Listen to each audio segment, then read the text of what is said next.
কেমন আছো সবাই? আশা করি ভালো আছো, আমিও ভালো আছি। দেখতেই পাচ্ছ মাটির বাড়ি, তার মধ্যে আবার দোতলা বাড়ি।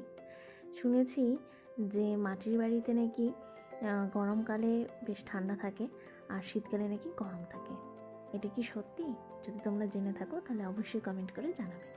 আর দেখো রাস্তার দুপাশে কি সুন্দর সারি সারি তাল গাছ, কি ভালো লাগছিল। সারাদিন ঘুরে টুরে সেদিন আমাদের রাত 12:30টার সময় ট্রেন ছিল, তো ভাবলাম আজকে হোটেলে না খেয়ে একটু অন্যরকমভাবে খাওয়া যাক। আমি তারাপীঠেই দেখলাম এরকম একটা নতুন ব্যবস্থা।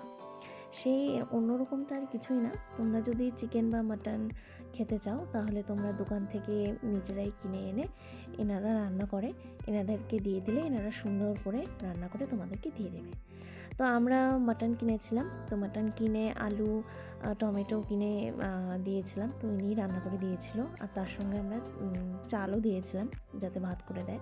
তো ভাত আর মাংস করে দিয়েছিল এবং খেতে দুর্দান্ত ছিল, খুবই টেস্টি হয়েছিল খেতে।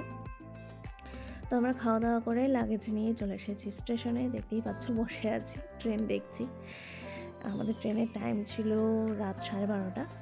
তো এই যে আমাদের ট্রেনও চলে এসেছে। এখন ট্রেনে উঠে চলে যাব বাড়ি।